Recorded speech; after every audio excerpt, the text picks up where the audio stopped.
లోనికి మేము వస్తూ ఉన్నాం. మీ జీవం కలిగిన లేఖనాలను ధ్యానించడానికి ప్రభా సిద్ధపడుతూ ఉన్నాం. ఈ ఉదయకాల సమయం మా జీవితాలకు ఏ మాటలు అవసరమో, ఏది మా అందరితో మాట్లాడాలని ఆశపడుతూ ఉన్నారు, ఏ సంగతిని మాకు జ్ఞాపకం చేయాలని ఆశపడుతూ ఉన్నారు తండ్రి, మీ మాటలు మీరే మాట్లాడమని మిమ్మల్ని బ్రతిమలాడుకుంటున్నాం. మీరు మాట్లాడితే మేము వినాలి నా తండ్రి, మీరు మాట్లాడితేనే మేము వినాలి తప్ప మా సొంత మాటలు, మా సొంత తెలివితేటలు అవి పనికి మాలినవి, అవి వ్యర్థమైనవి నా తండ్రి, ఉపయోగం లేనివి.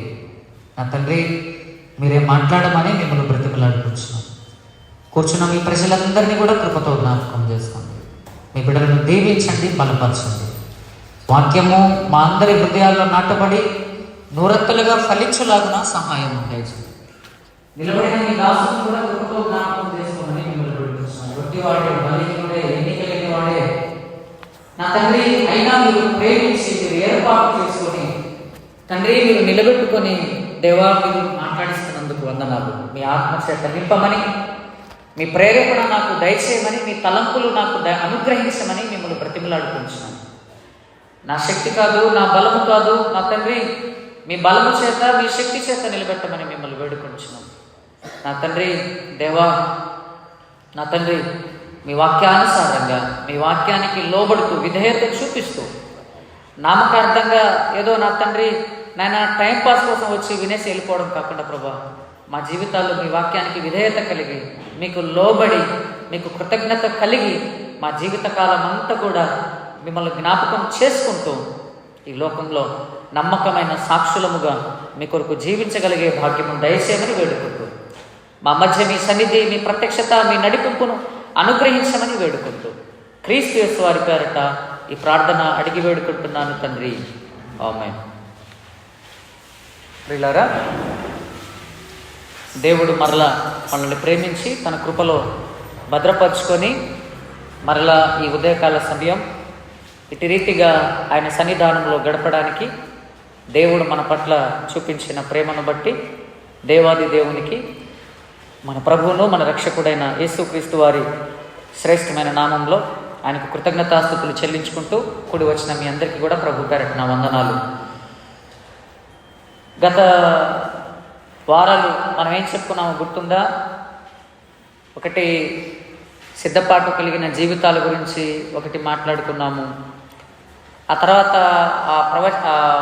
పారబుల్స్, ఉపమానాల పరంపరలో గోధుమలు గురుగులను గురించిన ఉపమానం గురించి మాట్లాడుకున్నాము. యేసుక్రీస్తు ప్రభువారు ఉపమానాలు లేకుండా ఆయన ఏమీ బోధించలేదంట. ఉపమానాలతో చాలా విషయాలు బోధించాడు ఆయన. ఉపమానము అంటే అర్థం ఏంటనంటే పరలోక సంబంధమైన విషయాలు, ఆత్మ సంబంధమైన విషయాలు మనకు అర్థం అవడానికి భౌతిక సంబంధమైన విషయాలను చూపిస్తూ చెప్పుట ఉపమానం. అంటే పరలోక సంబంధమైన విషయాలు అంటే పోలిక. కొన్ని విషయాలు మనకు అర్థం అవ్వాలంటే ఖచ్చితంగా ఒకదాన్ని ఇంకొక దాంతో ఖచ్చితంగా పోలిక చేస్తారు. కొన్ని సత్యాలు మనకు అర్థం అవ్వాలంటే, పరలోకానికి సంబంధించిన సత్యాలు అర్థం అవ్వాలంటే దేవుడు ఏం చేశాడంటే కింద ఉన్న తాను సృష్టించిన సృష్టిలోని విషయాలను చూపిస్తూ పోలిక చేస్తూ ఆయన మాట్లాడాడు. అది ఉపమానం. మన ఉపమానాల్లో చూసినప్పుడు చాలా విషయాలు, చాలాసార్లు మనం ఒక పదాన్ని చదువుతూ ఉంటాం. ఈ చెడ్డదాసుని తీసుకుని వెళ్ళి వెలుపట చీకటిలోనికి త్రోసివేయండి, అక్కడ ఏడుపును పండ్లు కొరుకుటయు ఉండును అని చెప్తాడు కదా. చాలాసార్లు ఆ మాట మనం చదువుతాం, చాలాసార్లు ఆ మాటలు మనం చదువుతాం. ఒకసారి చూద్దాం. మత్తయి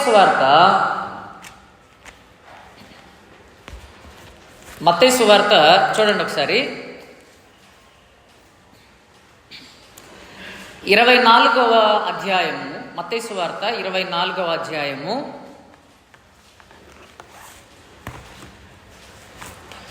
51 ఒకసారి చదువుకుందాం.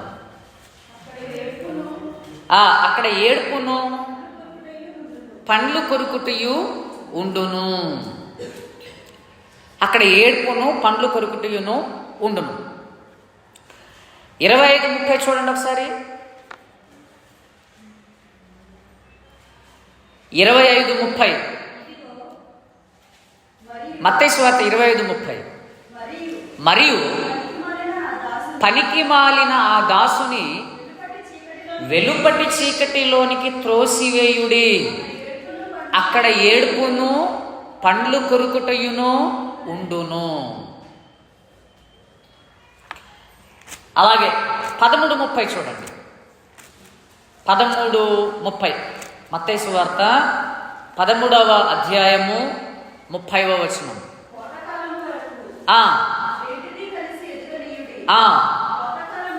కోతకాల ముందు గురుగులను ముందుగా కూర్చి వాటిని కాల్చివేయుటకు కట్టలు కట్టి అనేది మనం చదివాం. కాల్చివేయుటకు కట్టలు కట్టి, ఇక్కడ కూడా కాలబెట్టడమే. అక్కడ ఏడుపు పండ్లు కొరుకుట, ఇక్కడ కాలబెట్టుట అన్నాడు.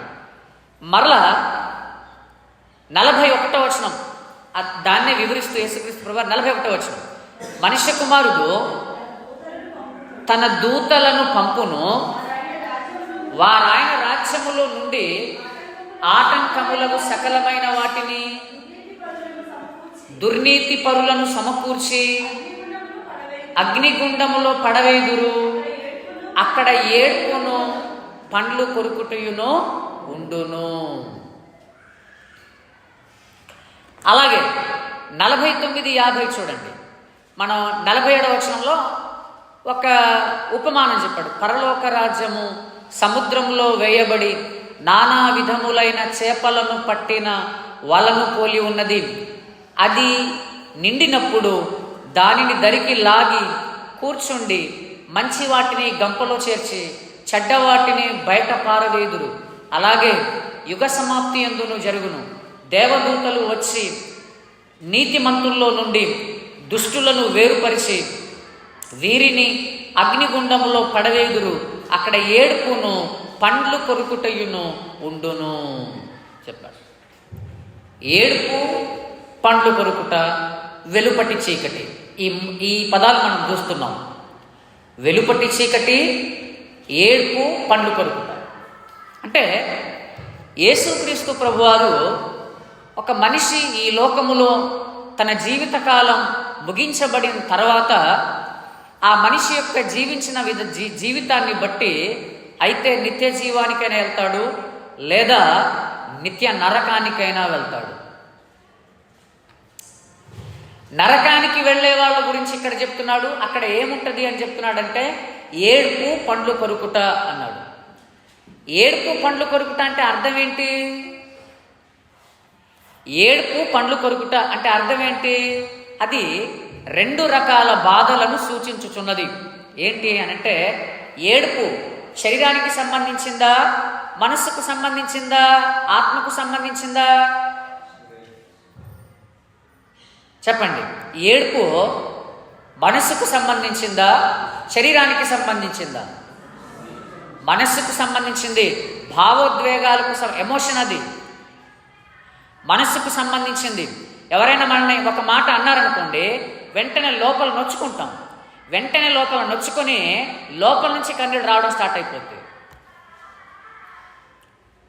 కానీ ఎవరైనా మనల్ని కొట్టారనుకోండి, పెద్దగా ఏడుపు రాదు. కానీ ఎవరైనా ఒక మాట అనేసారనుకోండి, వెంటనే లోపల స్టార్ట్ అయిపోయింది. లోపల మనస్సు అది నొచ్చుకోవడం ప్రారంభించింది.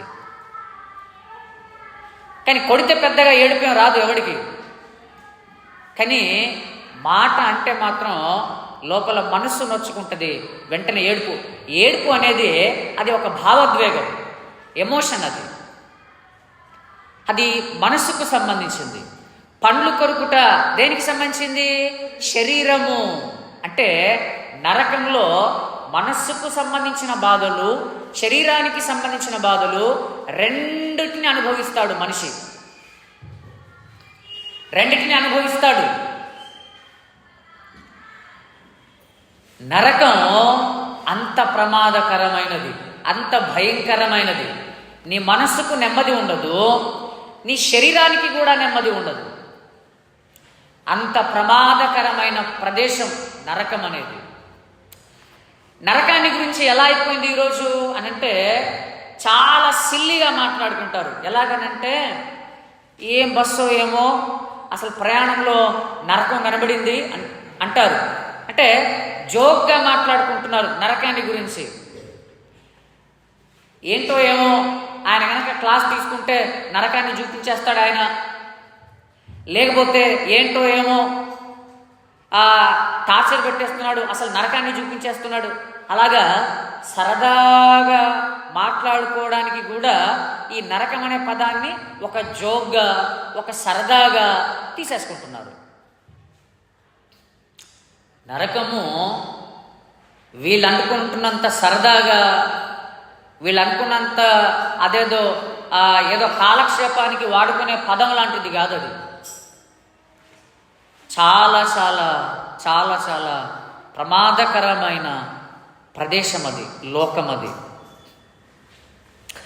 యేసుక్రీస్తు ప్రభువారు నరకాన్ని గురించిన కొన్ని సంగతులు చెప్పాడు. ఆయన నరకాన్ని గురించిన కొన్ని సంగతులు చెప్పాడు ఆయన. ఒకసారి చూడండి. నరకము అనేది నిత్య నాశనకరమైన ప్రదేశం అది. అంటే అది కూడా, అక్కడ కూడా మనిషి నిత్యము జీవిస్తాడు. పరలోకంలో కూడా మనిషి నిత్యము జీవిస్తాడు, నరకంలో కూడా మనిషి నిత్యము జీవిస్తాడు. అయితే నిత్యము యాతన పడుతూ జీవిస్తాడు, నిత్యము కాలుతూ జీవిస్తాడు, నిత్యము పండ్లు కొరుకుచు ఆ కన్నీళ్లు కారుస్తూ జీవిస్తాడు. ఆ బాధలకు తట్టుకోలేక, మంటలకు తట్టుకోలేక నిత్యము ఏడుస్తూ జీవించే స్థలం అది. 1 సంవత్సరం కాదు, 2 సంవత్సరాలు కాదు, 10 సంవత్సరాలు కాదు, ఒక 50 సంవత్సరాలైనా ఏదో అనుభవించేద్దాంలే అనుకోవచ్చు. కానీ కాలము లేని ప్రదేశం అది. నిత్య జీవమైన పరలోకమైన దానికి కాలమేమి లేదు, నిత్య నరకమైన దానికి కాలమేమి లేదు. యుగ యుగాలు అలాగా ఎన్ని యుగాలు గడుస్తాయో అన్ని యుగాలు అలాగా అతను అలా టార్చర్ పడుకుంటూ ఉండడమే, అంతకుమించి ఏమి లేదు. యేసుక్రీస్తు ప్రభువారు నరకాన్ని గురించి చూడండి ఏమన్నాడో. ఆయన కొన్ని మాటలు చెప్పాడు నరకాన్ని గురించి. లూకాసు వార్త 16వ అధ్యాయము, లూకాసు వార్త 16వ అధ్యాయము 23వ వచనము. అప్పుడతడు పాతాళములో బాధపడుచు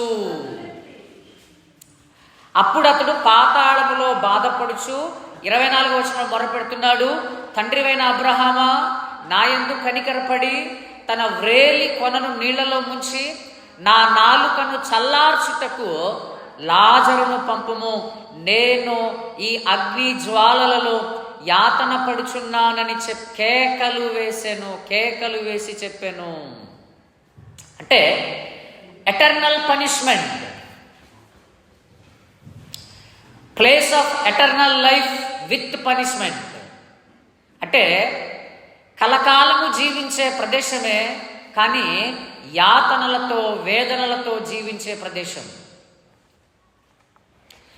యుగ యుగాలు జీవించే ప్రదేశమే, యుగ యుగాలు జీవించే లోకమే. అయితే యాతనలు పడుకుంటూ, ఎంతో వేదన శ్రమలను అనుభవించుకుంటూ జీవించే ప్రదేశం లోకం అది. Place of eternal life, eternal living with punishment, torment. చెప్తున్నాడు, తండ్రివైన అబ్రహామా, నా నాలుకను చల్లార్చుకోవడానికి ఒక్క చుక్క నీళ్లు కొద్దిగా నా నాలుక మీద వేయమని చెప్తావా? అంటే భూమి మీద ప్రతి దినము సుఖాన్ని అనుభవించిన ఈ మనిషి, ఎన్నో ఇష్టమైన పానీయాలు, ఎన్నో ఇష్టమైన పదార్థాలు అవలీలగా తాగిన ఈ మనిషి అక్కడికి వెళ్ళిన తర్వాత ఒక చిన్న నీటి బొట్టు కోసం ఆశ పడుతున్నాడనంటే అది ఎంత ప్రమాదకరమైన ప్రదేశమో, ఎంత ప్రమాదకరమైన స్థలమో అది. అసలు ఒక్క నీటి చుక్కతో నాలుక ఎలా చల్లారిద్ది? అంటే ఆ ఒక్క నీటి బొట్టుతో నాలుక చల్లార్చుకుంటాను అని చెప్తున్నాడంటే ఎంత యాతన అనుభవిస్తున్నాడో మనకు అక్కడ తెలియాలి. ఆ శిక్ష యొక్క తీవ్రత ఎంత ప్రమాదకరమైందో మనం ఇక్కడ గ్రహించాలి. అయ్యా అయ్యా ప్లీజ్ ప్లీజ్ ప్లీజ్ ఒక్క చుక్క నేను తట్టుకోలేకపోతున్నాను అంటున్నాడు ఆయన. అంటే మొదటి విషయం ప్లేస్ ఆఫ్ ఎటర్నల్ లివింగ్, అంటే నిత్యము జీవించే స్థలం. ఎలాగా? యాతన పడుకుంటూ నిత్యము జీవించే స్థలము నరకము. ఒకటి. రెండోది చూడండి, రెండవది నరకము అంటే యేసుక్రీస్తు ప్రభువారు చెప్పిన మాట. నరకము అని అంటే ఆరని అగ్ని కలిగిన ప్రదేశం. అది మార్కు సువార్త 9వ అధ్యాయం. మార్కు సువార్త 9వ అధ్యాయం. మార్కు సువార్త 9వ అధ్యాయము 43వ వచనం చూడండి.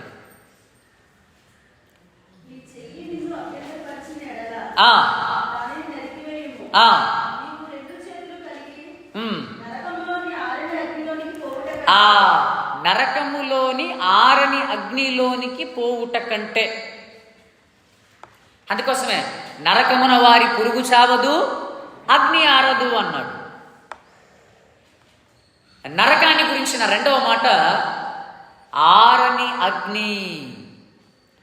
ఆరని అగ్ని, అన్క్వెన్చబుల్ ఫైర్. ఆరని అగ్ని కలిగిన ప్రదేశం. అగ్ని ఆరదు. ఆరని అగ్ని కూడా ఉంటుందా? ఆరని అగ్ని కూడా ఉంటుందా? ఎప్పుడైనా చూసావా మనం? ఆరని అగ్ని ఉంటుందా? ఉంటుందా? ఎలాగా? సూర్యుడు, ఆరని అగ్ని సూర్యుడు. దేవుడు మన ముందు పెట్టిన ఒక గొప్ప రుజువు ఏంటంటే సూర్యుడు కోట్ల సంవత్సరాలైంది. సుమారుగా 1000 కోట్ల సంవత్సరాలకు పైన అయిపోయింది వీళ్ళ అంచనా ప్రకారం. కానీ ఆయన మండుతూనే ఉన్నాడు. సూర్యుడు మండుతూనే ఉన్నాడు. సంవత్సరం దాని తీవ్రత పెరుగుతుందే కానీ తగ్గట్లే. మరి ఆయన ఆరిపోవాలిగా. దేవుడు నిజంగా ఆయన చేసిన సృష్టిలో ఆయన వాక్యాన్ని నమ్మడానికి పెద్దగా డిస్కషన్లు ఏం అవసరం లేదు. ఒకవేళ నీవు మూర్ఖుడవై, లేకపోతే ఒకవేళ నీవు ఆ పెడచెవిన పెట్టి ఒకవేళ నమ్మడానికి ఇష్టం లేనప్పుడు చర్చలు పొడిగించవచ్చేమో కానీ వాస్తవానికి నిజంగా నీవు వాస్తవాన్ని మనిషి గ్రహించగలిగితే పెద్ద చర్చలేం అక్కర్లేవు, ముందే కనబడుతుంటాయి. ఆరని అగ్ని ఉంది, ఆరని అగ్ని ఉంది. అలాగే నరకము అనేది పురుగు చావని ప్రదేశం. పురుగు చావని ప్రదేశం అదే మార్కు సువార్త 9వ అధ్యాయం. మార్కు సువార్త 9వ అధ్యాయం 48వ వచనం చూడండి. నరకమున వారి పురుగు చావదు. నరకమున వారి పురుగు చావదు. Where the worm does not die. నరకమున పురుగు చావదు. పురుగేంటి? మనిషి. నరకంలో ఎవరు వెళ్తారు? ఆత్మ వెళ్తుందా, దేహం వెళ్తుందా? నరకానికి ఎవరు వెళ్తారు? ఆత్మ వెళ్తుందా, శరీరం వెళ్తుందా?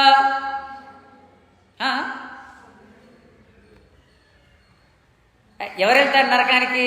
ఆత్మ వెళ్తుందా, శరీరం వెళ్తుందా? రెండూ వెళ్తాయి. ఒకసారి చూడండి మత్తయి సువార్త 10వ అధ్యాయంలో. మత్తయి సువార్త 10వ అధ్యాయం 28వ వచనం చూడండి. మరియు ఆత్మను చంపనేరక దేహమునే చంపువారికి భయపడుడు గాని ఆత్మను దేహమును కూడా నరకములో నశింపజేయగలవానికి మిక్కిలి భయపడుడి. నరకానికి వెళ్ళేది ఆత్మ ఒక్కటే కాదు, శరీరాలతో వెళ్తాడు. అందుకోసమే యేసుక్రీస్తు ప్రభువారు వచ్చినప్పుడు సమాధుల్లో ఉన్న వాళ్ళందరూ కూడా లేచేది అందుకోసమే. నమ్మిన వాడైనా లేస్తాడు, నమ్మని వాడైనా లేస్తాడు. చచ్చిపోయిన వాళ్ళందరూ సమాధుల్లో నుంచి లేస్తారు. ఎందుకంటే ఫైనల్ జడ్జిమెంట్, తుది తీర్పులోనికి వెళ్ళడానికి. కాబట్టి నరకంలో వారి పురుగు సావదు అనంటే అర్థం ఏంటనంటే ఆ మనుషులుగా దేహాలు వాళ్ళ ఆత్మలతో నరకంలోనికి పడవేయబడతారు. ఆ తర్వాత నరకం అనేది ఏడ్చే ప్రదేశం, పండ్లు కొరికే ప్రదేశం. అది మత్తయి సువార్త 13:42 ఇందాక మనం చూసాం కదా. నరకము అనేది ఏడుపు కలిగిన ప్రదేశం, పండ్లు కొరికే ప్రదేశం. అది పండ్లు కొరకడం, ఏడవడం అక్కడ ఉంటుంది. ఆ తర్వాత ఐదో విషయం నరకం అనేది ఒకసారి వెళ్ళిపోతే మరలా ఎప్పటికీ తిరిగి రాని లోకం. అది లూకాసు వార్త 16వ అధ్యాయం. లూకాసు వార్త 16వ అధ్యాయం. లూకాసు వార్త 16వ అధ్యాయము. ఇక్కడ చూడండి, ధనవంతుడు అబ్రహాము గారితో ఏమని రిక్వెస్ట్ చేసుకుంటున్నాడో ఒకసారి మనం చూద్దాం. 16వ అధ్యాయము 27వ వచనం చదవండి. అప్పుడు అతడు, తండ్రి, అలాగైతే నాకు 5 సహోదరులు ఉన్నారు, వారును ఈ వేదనకరమైన స్థలమునకు రాకుండా వారికి సాక్ష్యం ఇచ్చుటకై నా తండ్రి ఇంటికి వారిని పంపవలనని నిన్ను వేడుకొనుచున్నానెను. అందుకు అబ్రహాము, వారి యొద్ద మోషేయు ప్రవక్తలను ఉన్నారు, వారి మాటలు వినవలనని అతనితో చెప్పగా, అతడు, తండ్రివైన అబ్రహామా, అలాగూ అనవద్దు. మృతులలో నుండి ఒకడు వారి యొద్దకు వెళ్ళిన ఎడల వారు మారు మనస్సు పొందుదురని చెప్పాను. అందుకతడు, మోషేయు ప్రవక్తలను చెప్పిన మాటలు వారు వినని ఎడల మృతులలో నుండి ఒకడు లేచినను వారు నమ్మరని అతనితో చెప్పాను. అయ్యో, నేనేదో తెలియకుండా ఈ ప్రాంతానికి వచ్చేసాను, నాకు 5 సహోదరులు ఉన్నారు, ఒకసారి ఆ లాజర్ నీ దగ్గర ఉన్నాడు కదా, ఒకసారి ఆయన్ని పంపిస్తావా? ఎందుకనంటే లాజరు చచ్చిపోయిన సంగతి నా సహోదరులకు కూడా తెలుసు, నా సహోదరులు కూడా చూశారు లాజరు చనిపోవడాన్ని. ఇప్పుడు లాజరు కనుక బ్రతికి నా సహోదరుల దగ్గరికి వెళ్ళి, పైన ఇలాగుంది, మీ అన్నయ్య అక్కడ అలాగా కాడుతున్నాడు, మారు మనసు పొందండి అని చెబితే నా సహోదరులు లాజరును చూసి మారు మనస్సు పొంది ఈ ప్రదేశానికి రాకుండా వాళ్ళు నిత్యత్వానికి వెళ్తారేమో, ఒక్కసారి లాజర్ను పంపించవా అని బ్రతిమిలాడుతున్నాడు. అప్పుడు ఆయన అన్నాడు, అయ్యా, ఒక్కసారి ఇక్కడికి వచ్చిన తర్వాత మరలా వెళ్ళటాలే ఉండవుగా, ఒక్కసారి ఇక్కడికి వచ్చిన తర్వాత వెళ్ళటాలే ఉండవు. పోనీ ఒకవేళ పంపించినా వాళ్ళు మారు మనస్సు ఏం పొందరు. కింద ఆల్రెడీ ప్రకటించే వాళ్ళు ఉన్నారు, ప్రవక్తలు ఉన్నారు, కింద దేవుని వాక్యాన్ని ప్రకటించే వాళ్ళు ఉన్నారు. వారి మాటలు విని మారు మనసు రాకపోతే చచ్చిపోయిన ఒకడు లేచి వాళ్ళ ముందుకు వెళ్ళి చెప్పినా వారు మార్పు చెందరు అనే మాట ఇక్కడ చెప్తున్నాడు. వాస్తవం నిజమే. యేసుక్రీస్తు ప్రభువారు యాయిరు కుమార్తెను లేపాడు. ఎంతమంది మారు మనసు పొందారు? యేసుక్రీస్తు ప్రభువారు లాజరును లేపాడు. ఎంతమంది మారు మనసు పొందారు? యేసుక్రీస్తు ప్రభువారు నాయిని విధవరాలి కుమారుని లేపాడు. ఎంతమంది మారు మనసు పొందారు? ఆ తర్వాత సాక్షాత్తు యేసుక్రీస్తు ప్రభువారే మరణించి తిరిగి లేచాడు. ఎంతమంది మారు మనసు పొందారు? మరణించి తిరిగి లేచాడనే సాక్ష్యం ఈరోజు కళ్ళ ముందు ఉంది. ఈ ప్రపంచంలో ఎంతమంది మారు మనసు పొందగలుగుతున్నారు? ఎంతమంది నమ్మగలుగుతున్నారు? లేదు. కాబట్టి సరిగ్గానే చెప్పాడు ఆయన ఉత్తరం, సరిగ్గానే చెప్పాడు అక్కడ ఆన్సరు. వాక్యాన్ని విని విశ్వసించి మారు మనసు పొందకపోతే చచ్చిపోయిన వాడు ఒకడు లేచి పైన ఇలాగ ఉంది అని చెప్పినా కూడా ఈ లోకం ఏమనుకుంటుంది తెలుసా? అరే, ఇది పిచ్చోడు రైడు, వీడికి ఏమైందనంటే నియర్ డెత్ ఎక్స్పీరియన్స్ అని ఒక అనుభవం ఉంటుంది.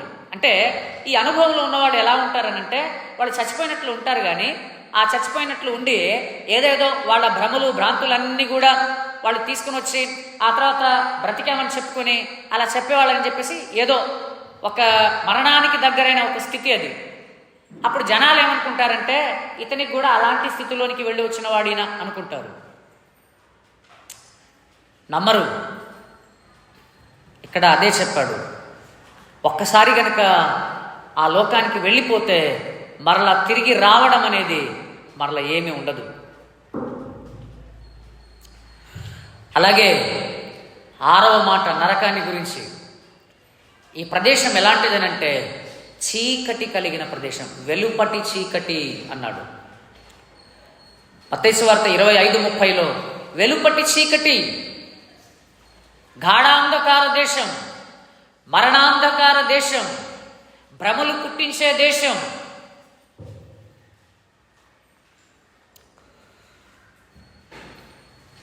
చూడండి, యేసుక్రీస్తు ప్రభువారు నరకాన్ని గురించిన సంగతులు అక్కడ అది ఏడ్చే ప్రదేశం, పండ్లు కొరుక్కునే ప్రదేశం, నిత్యము ఆరని అగ్ని కలిగిన ప్రదేశం, పురుగు సావని ప్రదేశం.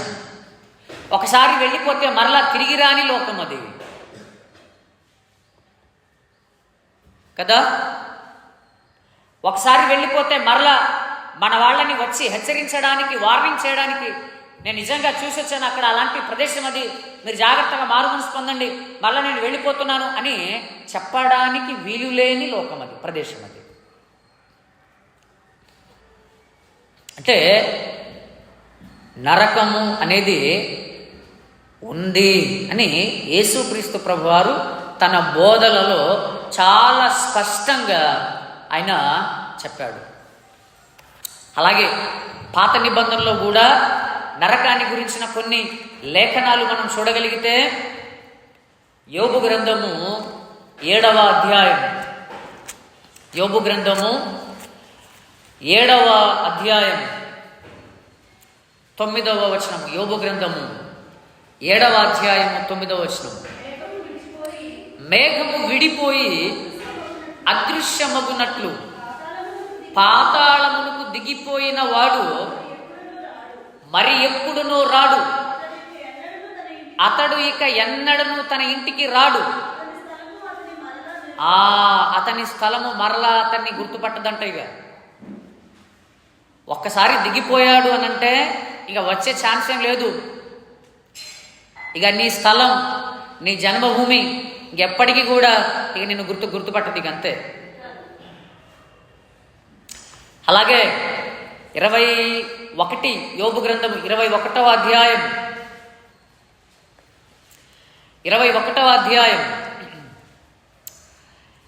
7 నుంచి 18 వచనాలు మీరు రాసుకోండి. ఇక్కడ భక్తిహీనుల గురించి మాట్లాడుతున్నాడు ఆయన. భక్తిహీనుల గురించి మాట్లాడుతూ చూడండి, ఒక వచనాన్ని మాత్రం మనం చదువుకుందాం. ఈ భక్తిహీనుల గురించి మాట్లాడుతూ 13వ వచనం, వారు శ్రేయస్సు కలిగి తమ దినములు గడుపుదురు, ఒక క్షణములోనే పాతాళమునకు దిగుదురు. ఎంత టైం అంట పాతాళానికి వెళ్ళడానికి? ఒకటే ఒక క్షణం అంట, ఒకటే ఒక క్షణం, ఫ్రాక్షన్ ఆఫ్ సెకండ్స్. ఇక్కడ నుంచి మన ఇంటికి వెళ్ళడానికి ఎంత టైం? ఎంత? ఇక్కడ నుంచి మన ఇంటికి వెళ్ళడానికి టైం ఎంత పట్టింది? ఒక 15 నిమిషాలు, 20 నిమిషాలు పట్టింది. ఇక్కడ నుంచి మనం కిందికి దిగడానికి ఎంత టైం పడుతుంది? 1 నిమిషం వేసుకుందాం కదా. ఇంత దగ్గరగా ఉన్న ఈ పైన మందిరం నుంచి కిందకు దిగి వెళ్ళడానికి కనీసం 1 నిమిషం పడుతుంటే పాతాళానికి వెళ్ళడానికి 1 క్షణం. అంటే మనిషికి ఏది దగ్గరగా ఉంది? పాతాళమే. అది తెలియట్లే మనిషికి.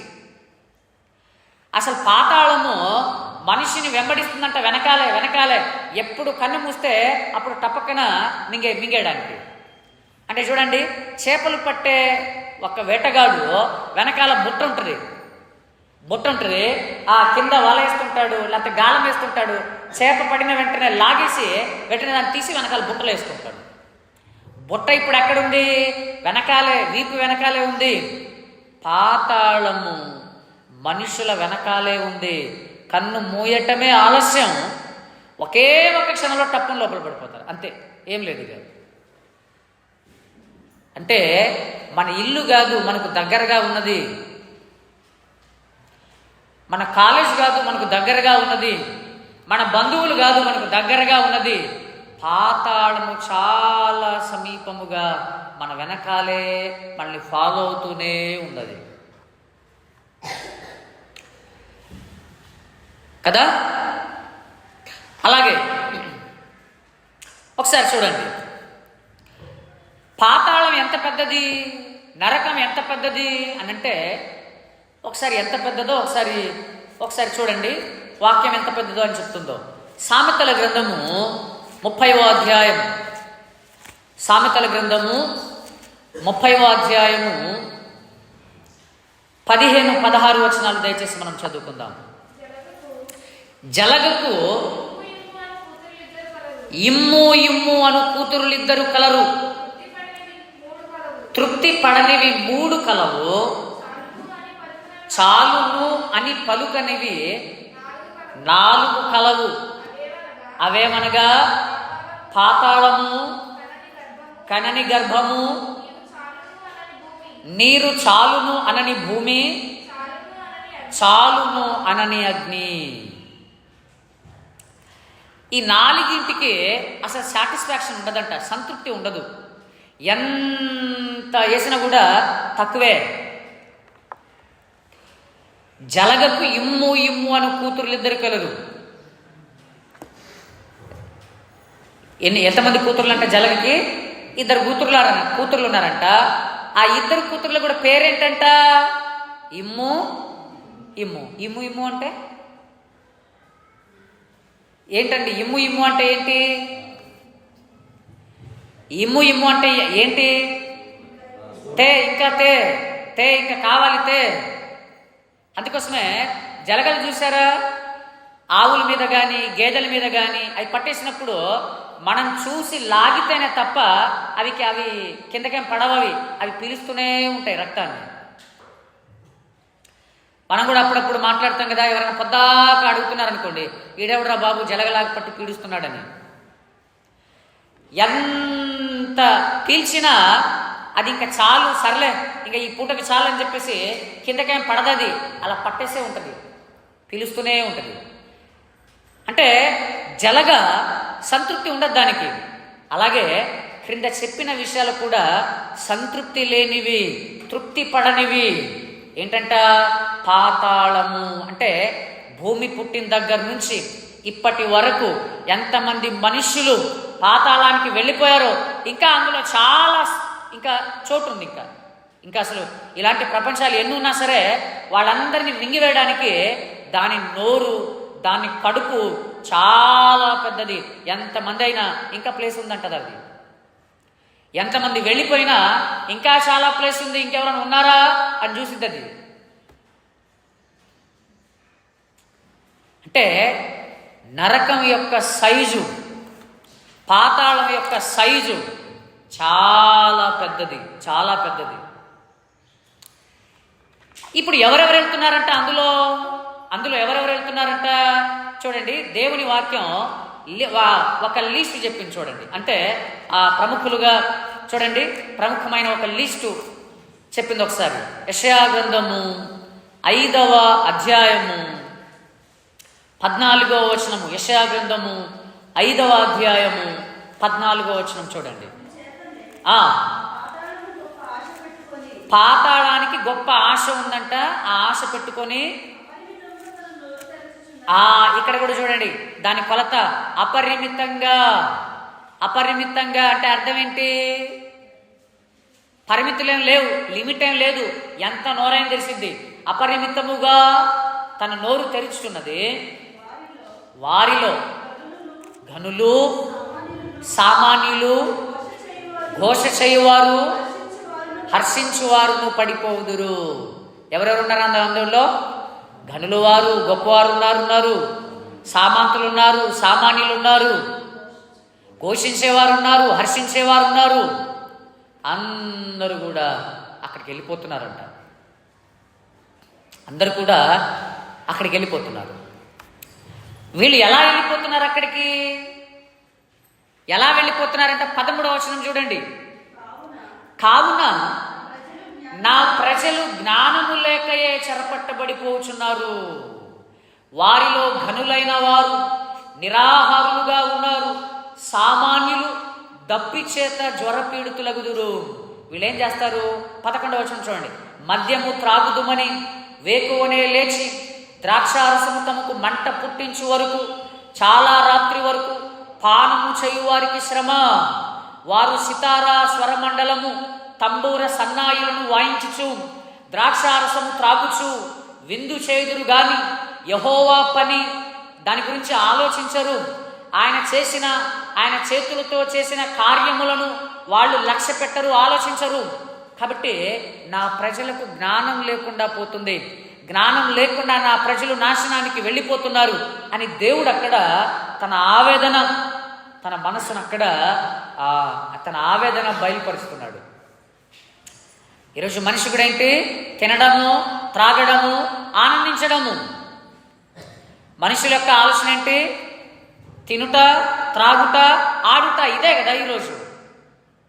అదిగో అలాగే చేస్తున్నారట. వాక్యం చూడండి.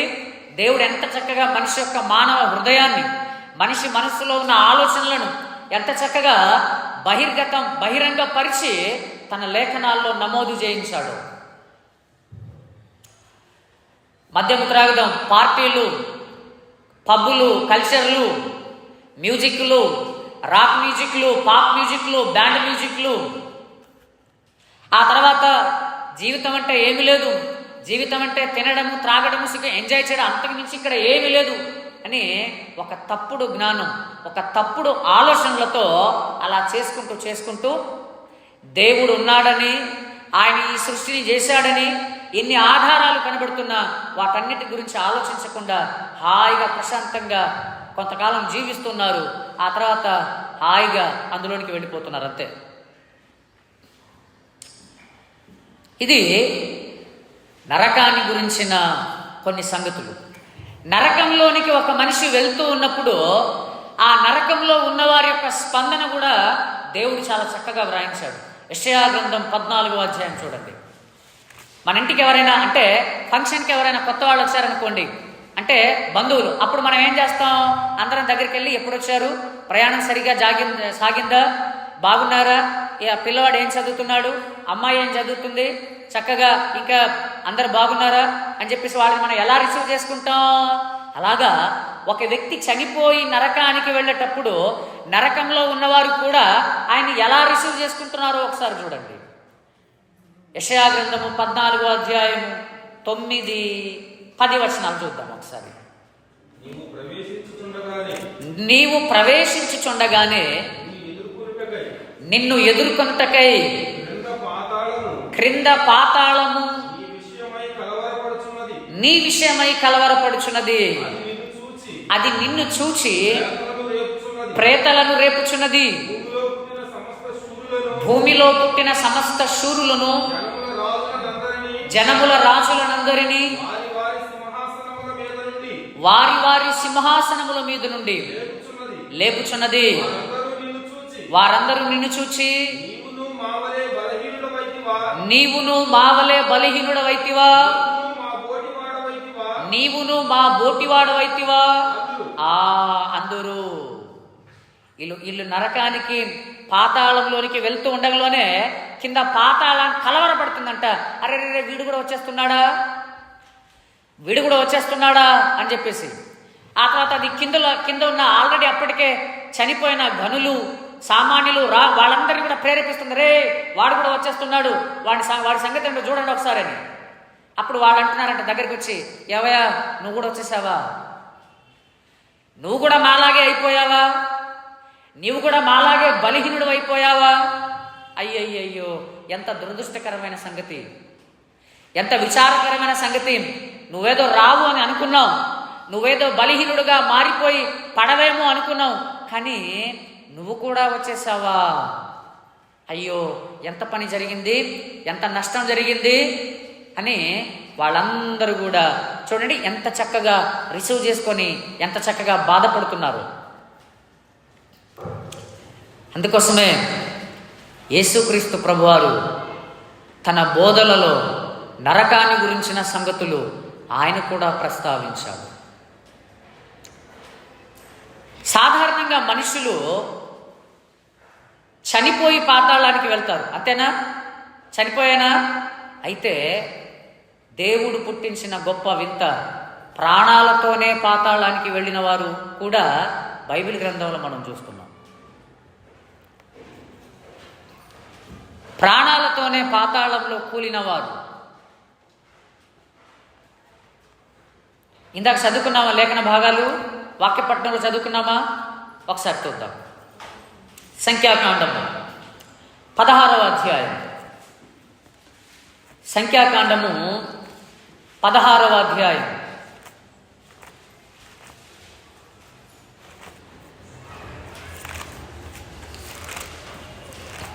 సంఖ్యాకాండము 16వ అధ్యాయము 29 నుంచి 33 వచనాలు.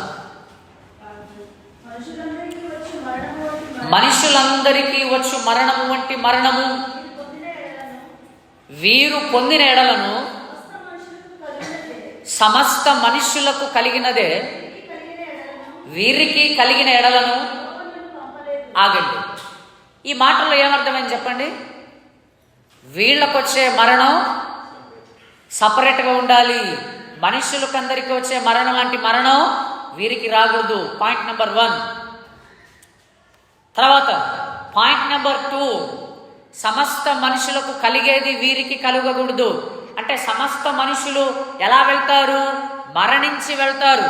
అయితే సమస్త మనుషులకు కలిగేది వీరికి కలగకూడదు. ఆ తర్వాత అయితే యెహోవా గొప్ప వింత పుట్టించుట వలన వారు ప్రాణములతో పాతాళములో కూలునట్లు భూమి తన నోరు తెరచి వారికి కలిగిన సమస్తమును మృంగి వేసిన ఎడల వారు యెహోవాను అలక్ష్యము చేసిరని మీకు తెలియజేయనను. అతడు ఆ మాటలన్నీ చెప్పి చాలింపగానే వారి క్రింద నేల నెరవిడిసెను. భూమి తన నోరు తెరిచి వారిని, వారి కుటుంబములను, కోరాహు సంబంధులందరినీ, వారి సమస్త సంపాద్యమును మృంగివేసెను. వారును వారి సంబంధులందరూ 33వ వచనం అండర్లైన్, ప్రాణముతో పాతాళములో కూలిరి. భూమి వారిని మృంగివేసెను. వారు సమాజములో ఉండకుండా నశించిరి. చూడండి, ప్రాణముతో పాతాళములో కూలిరి. ప్రాణముతో పాతాళములో కూలి. 30వ వచనం, అయితే యెహోవా గొప్ప వింత పుట్టించుట వలన వారు ప్రాణములతో పాతాళములో కూలినట్లు అని చెప్పాడు. ఇక్కడ ప్రాణములతో పాతాళములో కూలిరి. ఈ వచనాలు మనకేం చెప్తున్నాయి? వాళ్ళు చనిపోయి పాతాళానికి వెళ్ళారా, లేకపోతే ప్రాణాలతోనే పాతాళానికి వెళ్ళినట్టుందా? ప్రాణములతోనే విత్ ఎలాయు, ప్రాణములతోనే పాతాళానికి వెళ్ళారు. ఒకవేళ మనుషులందరూ పోయినట్లుగానే చనిపోయి వెళ్ళారనుకోండి, మరి ఇక్కడ ఏం చెప్పాడు? మనుషులందరికీ వచ్చేలాంటి మరణం వీరికి రాకూడదు. మనుషులందరూ చచ్చినట్లే వీరు చనిపోతే మనుషులందరికీ సంభవించేదే వీరికి సంభవిస్తే దేవుడు నన్ను పంపలేదు కాబట్టి మీకు వీరికి ప్రత్యేకంగా ప్రాణములతోనే పాతాళములో కూలిరి. మరి మనుషులందరూ చనిపోయాగా పాతాళానికి వెళ్ళాల్సింది, మనుషులందరూ మరణించేగా పాతాళానికి వెళ్ళాల్సింది. అందుకోసమే చెప్పాను, ప్రతి నియమానికి కూడా కొన్ని దాన్నేమంటాం, మినహాయింపులు ఉంటాయి. Every rule has some exemptions. ప్రతి నియమానికి కూడా, ప్రతి రూల్కు కూడా కొన్ని మినహాయింపులు ఉంటాయి. ఉదాహరణకి మీరందరూ సర్వభూజనులారా చప్పట్లు కొట్టి ఆయనను మహిమపరుచుడి అని ఉంది. యాక్సిడెంట్లో నా చెయ్యి పోయింది, ఒక చెయ్యి నాకు లేదు, ఇక్కడ నుంచి ఇరిగిపోయింది. మరి నేనెలా చప్పట్లు కొట్టేది? ఇప్పుడు నేను ఎలా చప్పట్లు కొట్టేది? ఆయన నా కాళ్ళను లేడి కాళ్ళ వలె చేయుచున్నాడు, ఆ తర్వాత నా కాళ్ళు చాలా పరిగెత్తే విధంగా చేస్తున్నాడు అని ఉందనుకోండి. ఇప్పుడు నాకు ఒక కాలు ఇరిగిపోయింది, ఇప్పుడు నా పరిస్థితి ఎలాగా? అలాగే మీరందరూ యెహోవాను స్తుతించుడి, ఘనపరచుడి అని ఉంది. నాకు చిన్న బ్రెయిన్ స్ట్రోక్ వచ్చింది, నా నోరు పడిపోయింది, మరి నాకు మాటలు రావట్లేదు. ఇప్పుడు నేను ఎలా స్తుతించేది? ఇప్పుడు నేను స్తుతించట్లేదని, నేను చప్పట్లు కొట్టట్లేదని, నా కాలు ఇరిగిపోయింది కాబట్టి లేదని దేవుడు నన్ను నరకానికి తీసుకెళ్తాడా? తీసుకెళ్తాడా? మరి చప్పట్లు కొట్టమన్నాడుగా, చప్పట్లు కొట్టమన్నాడుగా, పాడమన్నాడు కదా, స్తుతించమన్నాడు కదా. మరి నేను స్తుతించట్లేదే, చప్పట్లు కొట్టట్లేదే, మరి ఎలాగా? అందుకోసమే ప్రతి నియమానికి మినహాయింపులుంటాయి.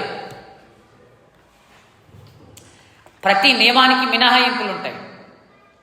కాన్స్టాంటిన్ కాలంలో ఒక ఆయన మంచం మీద పడిపోయాడు, మంచం మీద ఉన్నాడు, లేవలేకపోతున్నాడు. దేవుని గురించి తెలుసుకున్నాడు. దేవుని గురించి తెలుసుకున్న తర్వాత ఆయన అన్నాడంట, అయ్యా నాకు బాప్తిస్మం ఇవ్వండి అని. అప్పుడు వచ్చి బాప్తిస్మం ఇస్తే ఎలాగా? ఎందుకంటే చావు బ్రతుకుల మధ్య ఉన్నాడు, నీళ్ళలో ముంచితే చచ్చిపోతాడు. అప్పుడు ఏం చేశారనంటే ఆయన తల మీద నుంచి నీళ్లు చిలకరించారు. ఆయన్ని ముంచితే చచ్చిపోతాడు కాబట్టి ఏం చేశారు? కాబట్టి బాప్తిస్మం తీసుకునే అవకాశం ఇప్పుడు ఈయనకి లేదు. కాబట్టి వాళ్ళు ఏం చేశారు? పశ్చాత్తాపడుతున్నాడు, మారు మనసు వచ్చింది, ఆ తల మీద నుంచి నీళ్లు చిలకరించారు. ఆ తర్వాత కాలంలో ఏమైంది? అదొక బాప్తిస్మం అయిపోయింది. అక్కడ జరిగిందేంటి? చేసిందేంటి? అది ఆయనకు మాత్రమే సంబంధించింది, ఆయన పరిస్థితిని బట్టి.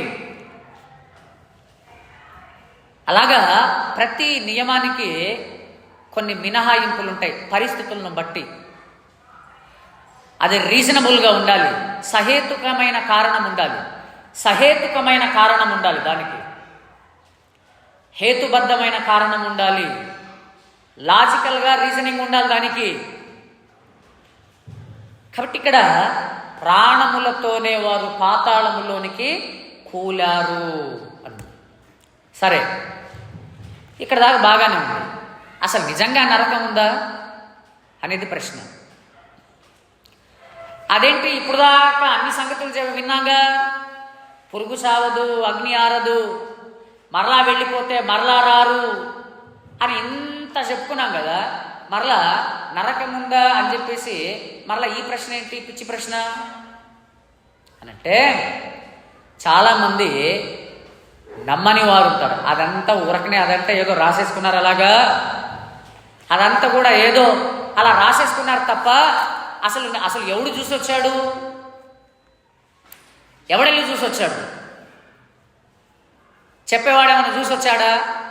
వినేవాళ్ళు మీరేమైనా చూసి వచ్చారా? లేకపోతే అలా ఎవరు చూసి వచ్చారు? కాబట్టి అదంతా ఏదో భయపెట్టడానికి రాసుకున్నారు తప్ప ఏమీ లేదు అని తమను తాము సంతృప్తి పరుచుకునే వాళ్ళు ఉంటారు కొంతమంది. ఎందుకంటే దేవుని మార్గాలు అన్నీ చక్కనివి, దేవుని మార్గాలన్నీ కూడా తిన్ననివి, దేవుని దగ్గర ఎలాంటి దుష్టత్వానికి చోటు లేదు. సో దుష్టత్వాన్ని ప్రేమించే మనిషి, చెడ్డదాన్ని ప్రేమించే మనిషి దేవుని దగ్గరికి వెళ్తే అవన్నీ విడిచిపెట్టాల్సి వచ్చింది. కాబట్టి తన ఇగోను తాను సాటిస్ఫై చేసుకోవడానికి, తన మనస్సును తాను సంతృప్తి పరచుకోవడానికి ఏ రకమైన ఆలోచన పెట్టుకుంటాడంటే అదంతా ఒకదే. అదంతా ఏదో భయపెట్టడానికి చెప్తారు తప్ప అది ఎవడెళ్ళి చూసి వచ్చాడు? నిజానికి నరకానికి ఆధారాలు ఉన్నాయా అని అంటే చాలా ఆధారాలు ఉన్నాయి, చాలా ఆధారాలు ఉన్నాయి. అసలు నమ్మకపోవడానికి కారణం ఏంటి? కనబడట్లేదనేగా, అంతేనా? అంతే కదా. ఇప్పుడు దేవుడు కనబడట్లే, పరలోకం కనబడట్లే, నరకం కనబడట్లేదు కాబట్టి మేము నమ్మం, అంతే. వాళ్ళు ఏమంటారు అంటే, మనుషులు ఏమంటారు? ఉంటే చూపించు. దేవుడు ఉన్నాడని అన్నారనుకోండి, అయితే చూపించు. పరలోకం ఉంది అని అన్నాము, అయితే చూపించు. నరకం ఉంది అని అన్నాము, అయితే చూపించు. అంటే చూపించు అంటాడు, అంతే. అంటే మొదటి కారణం, ప్రధానమైన కారణం ఏంటంటే కనబడట్లేదు కాబట్టి మేము నమ్ముటలేదు అని సింపుల్గా చెప్పేస్తారు. అయితే కనబడట్లేదు కాబట్టి నమ్ముటలేదు అనేది అది సరి అయిన కారణమా అంటే అది చాలా కనబడట్లేదు కాబట్టి నేను నమ్మను అనంటే అది చాలా చాలా హేతుకు విరుద్ధమైన, జ్ఞానానికి విరుద్ధమైన సంగతి. అది కనబడట్లేదు కాబట్టి నేను నమ్మను అనంటే నిజంగా మనల్ని మనం మోసగించుకోవడం, అది వారిని వారు మోసగించుకోవడం, అది జ్ఞానం యొక్క లేమి, మనిషి యొక్క బుద్ధిహీనతను చూపిస్తుంది. అది దేవుడు తన సృష్టిలో ఆయన సృష్టిని చేసినప్పుడే కనిపించే వాటిని చేశాడు, కనిపించని వాటిని కూడా చేశాడు. దేవుడు సృష్టిని చేసినప్పుడు అన్ని కనిపించే వాటిని చేయలే, కనిపించని వాటిని కూడా చేశాడు. ఒకసారి చూడండి, కొలస్సీలకు రాసిన పత్రిక 1వ అధ్యాయం, కొలస్సీలకు రాసిన పత్రిక 1వ అధ్యాయము 15వ వచనాన్ని దయచేసి మనం చదువుకుందాం. ఆయన అదృశ్య దేవుని స్వరూపి అయి ఉండి సర్వ సృష్టికి ఆది సంభూతుడై ఉన్నాడు. ఎలయనగా ఆకాశమందున్నవి భూమి అందున్నవి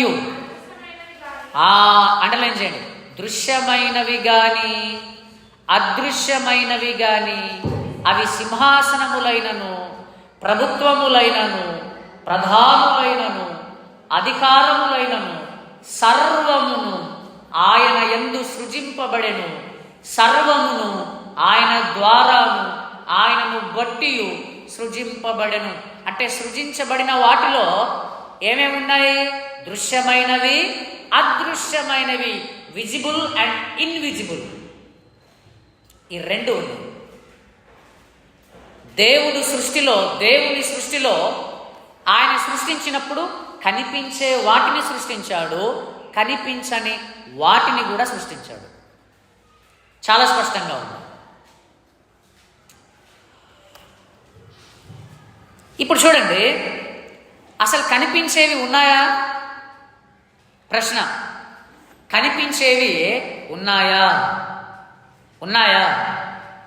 ఇప్పుడు కనిపించేవి ఏమేమి ఉన్నాయో మీకు ఒక లిస్ట్ చెప్తాను, అవన్నీ నిజమో కాదో మీరే చెప్పండి. ఒకటి, కనిపించనివి. ఆ లిస్ట్ చెప్పబోయే ముందు కనిపించేవి ఏంటంటో చెప్పండి, మీరు చెప్పండి. కనిపించేవి చెప్పండి, ఏమేమి కనిపిస్తున్నాయి? ఈ విశ్వం కనిపిస్తుంది. విశ్వం కనిపిస్తుందా? విశ్వం కనిపిస్తుందా? విశ్వం కనిపించడానికి అది చిన్నదేం కాదు, కొంత భాగం. జస్ట్ మనకి ఎంతవరకు అయితే గోచరం అవుతుందో, మన దృష్టి ఎంతవరకు అయితే గ్రహించగలుగుతుందో అంతవరకు మాత్రమే మనం చూస్తున్నాం, అంతే. విశ్వం ఒకటి కనిపిస్తుంది, నక్షత్రాలు కనిపిస్తున్నాయి, మనకి ఎంతవరకు కనిపించాయి అంతవరకే. భూమి కనిపిస్తుంది, సూర్యుడు కనిపిస్తున్నాడు, చంద్రుడు కనిపిస్తున్నాడు కదా, తోకచుక్కలు కనిపిస్తాయి కదా, పర్వతాలు, నదులు, సముద్రాలు, చెరువులు, జంతువులు, ప్రాకు జంతువులు, పక్షులు, పురుగులు, ఇవన్నీ కూడా కనిపిస్తున్నాయి కదా, ఇవన్నీ కనిపిస్తున్నాయి. మనం దాన్ని చూడలేం, కానీ దాని స్పర్శను మనం అనుభవించగలుగుతున్నాం. గాలిని మనం చూడలేం, కానీ దాని స్పర్శను మనం అనుభవించగలుగుతున్నాం. సో గాలిని కూడా మనం ఎక్స్పీరియన్స్ అవుతున్నాం. అస్సలు కనబడకుండా ఉన్నవేంటి అని అంటే ఇప్పుడు చెప్తాను, ఒకసారి చూడండి. ఆ తర్వాత అవి నిజంగా ఉన్నాయో లేదో మీరే చెప్పండి. మొట్టమొదటిది శక్తి.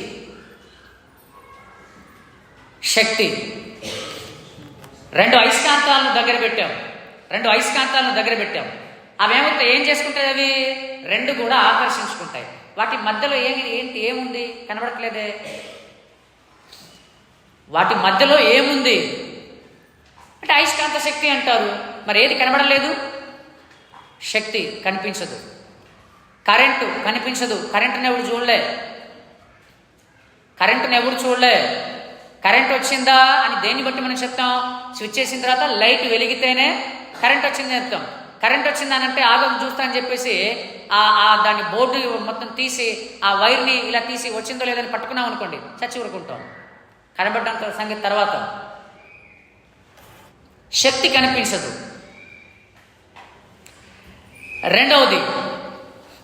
రెండవది చెట్టుపై నుంచి పండ్లన్నీ కిందకు పడుతున్నాయి. ఏంటది? గ్రావిటేషనల్ ఫోర్స్, గురుత్వాకర్షణ శక్తి. మరి ఏది గురుత్వాకర్షణ శక్తి? ఎలా ఉంటుంది గురుత్వాకర్షణ శక్తి? దాని ఫోటోలు ఏమైనా ఉన్నాయా? దాని ఫోటోలు తీసి ఎవడైనా చూపించాడు, ఇదిగో ఇదే గురుత్వాకర్షణ శక్తి అని? లేవు. కానీ నమ్ముతున్నావా గురుత్వాకర్షణ శక్తి అని? తప్పకుండా నమ్ముతున్నాం. గురుత్వాకర్షణ శక్తి. రెండవది, సెల్ ఫోన్ మాట్లాడుకుంటున్నాం. మనం ఇక్కడ ఒక నెంబర్ డయల్ చేస్తాం కదా, ఎక్కడో ఉన్న వ్యక్తి ఫోన్ మాట్లాడతాడు, ఫోన్ ఎత్తుతాడు. ఈ రెండింటికి మధ్య కనెక్షన్, వైర్ కనెక్షన్ ఏమి లేదే. ఈ రెండింటికి మధ్య వైర్ కనెక్షన్ ఏమి లేదే.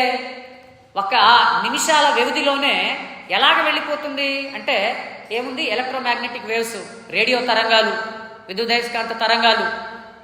మరి ఆ తరంగాలు ఏది? ఆ తరంగాలు ఎలా ఉంటాయి? దాని ఫోటో ఏది? కనిపించదు, కానీ ఉన్నాయి. ఆ తర్వాత చూడండి, ఆ తర్వాత మన శరీరంలో ఉన్న కణాలు మన కంటికి ఏమైనా కనిపిస్తున్నాయా? లేవు. కానీ కణాలు లేకపోతే మనం బ్రతకలేం, చచ్చిపోతాం. ఆ తర్వాత బ్యాక్టీరియా, వైరస్లు కంటికి కనబడుతున్నాయా? కనబడవు. కంటికేం కనబడవు అవి. మరి లేవని చెప్తావా? చెప్పలేం. రోగాలు వాటి వల్లనే వస్తున్నాయని చెప్తారు. వాటిని చూడడానికి వేరే విధానం ఉంది, కానీ కంటికి మాత్రం కనిపించవు. కనిపించినంత మాత్రాన లేదు అని చెప్పాం. పలానా టైఫాయిడ్ ఫీవర్ వచ్చిందనంటే అది బ్యాక్టీరియల్ ఇన్ఫెక్షన్ అండి అంటారు. మరి ఈయన చూశాడు ఎప్పుడైనా ఆ బ్యాక్టీరియాని? అంటే వేరే విధానంలో దాన్ని గుర్తించారు, కానీ ఈయన కంటితో ఎప్పుడు కూడా దాన్ని చూడలే. ఇదిగో ఇది టైఫాయిడ్ బ్యాక్టీరియా అని చెప్పేసి. అలాగే మైండ్, మనస్సు మనుషులకు ఉందా? మనస్సు ఉంది. ఎప్పుడైనా చూసావా నీ మనస్సుని? చూడలే. హృదయం, మనిషికి ఉందా? హృదయం ఉంది.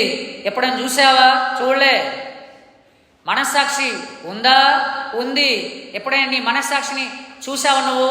చూడలే. అలాగే నొప్పి అనుభవిస్తావు. నొప్పిని ఎప్పుడైనా చూపించావా? చూపించలేం. నొప్పిని అనుభవించగలం. గాలిని ఎలాగైతే అనుభవించగలమో నొప్పిని మనం అనుభవించగలం, కానీ నొప్పిని చూపించలేం. బాగా తలనొప్పి వస్తుంది అని అన్నాం అనుకోండి, ఏది నీ తలనొప్పి చూపించు? ఆ ఎత్తుగుందా? పొట్టిగా ఉందా? తలనొప్పి తెల్లగా ఉందా? నల్లగా ఉందా? ఎర్రగా ఉందా? నీ తలనొప్పి అది ఎలాగుందో ఒకసారి, పల్చగా ఉందా? మందంగా ఉందా? చూపించమని చెప్పండి. అప్పుడు అలా అన్నాం అనుకోండి, ఈడోడ పిచ్చోడు అనుకుంటాడు. తలనొప్పిని చూపించడం ఏంట్రా? అనుభవిస్తున్నాను నేను. నొప్పిని చూపించలేదు. అలాగే బాధను చూపించగలరా?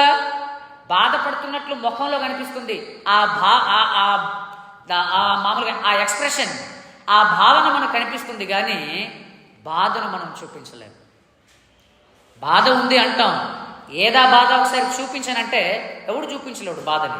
కానీ బాధ అనుభవిస్తున్నది నిజం, బాధ ఉన్నది నిజం. అలాగే వేడిని ఎవడు చూడలేడు, అనుభవించగలడు అంతే.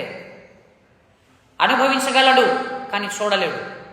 అలాగే మంచుని అది ఎంత చల్లగా ఉందో చెప్పగలడు, కానీ ఆ చల్లదనాన్ని చూపించు అనంటే చూపించలేడు. అలాగే సంతోషాన్ని అనుభవించగలం, కానీ సంతోషాన్ని చూపించలేము. అలాగే అక్కడ దాకా ఎందుకు? నంబర్స్ 1, 2, 3 అంటావు, అంకెలను వేయగలం. ఏది 1 నాకు చూపించు అనంటే ఎక్కడి నుంచి తీసుకొస్తావు? సింపుల్ అండి. ఇప్పుడు నెంబర్స్ వేస్తాం, 1 2 3 4, 9ని నాకు చూపించు అని అంటే ఎక్కడి నుంచి తీసుకొస్తావు 9ని? వేసి చూపించగలవు అంతే. అలాగా నువ్వు రాసింది కాదు, నాకు ఒరిజినల్గా నాకు 9నే చూపించు అని అన్నాడు అనుకోండి, ఎవడు చూపించగలడు?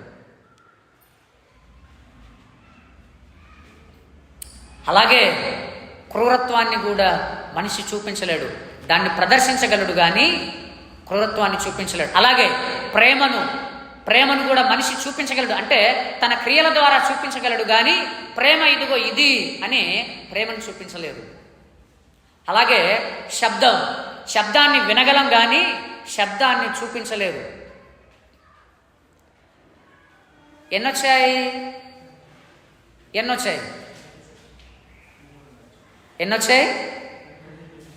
దాదాపుగా 15, 16, 17 దాకా వచ్చాయి. ఎన్నమ్మా? 17 వచ్చాయి. చదువుకునే పిల్లలకి ఒకటి జ్ఞాపకం చేస్తాం. అదేంటనంటే, మీరు కెమిస్ట్రీలో కానీ ఫిజిక్స్లో కానీ చదువుకున్నప్పుడు పరమాణు నిర్మాణం, అటామిక్ స్ట్రక్చర్ గురించి చదువుకున్నప్పుడు ఏమేమి ఉంటాయి? న్యూక్లియస్లో ప్రోటాన్స్, న్యూట్రాన్స్ ఉంటాయి. పక్కన ఏం తిరుగుతుంటాయి? ఎలక్ట్రాన్స్ తిరుగుతుంటాయి. మీ టీచర్ గారి దగ్గరికి వెళ్ళి, మీకు కెమిస్ట్రీ ఎవరైతే చెప్తారో, ఫిజిక్స్ ఎవరైతే చెప్తారో వాళ్ళ దగ్గరికి వెళ్ళి, సార్ ప్రోటాన్ని కానీ ఎలక్ట్రాన్ని కానీ న్యూట్రాన్ని కానీ ఎవరైనా చూసారా, అవి ఎలా ఉంటాయని అడగండి. ఎవరు చూడలే వాటిని.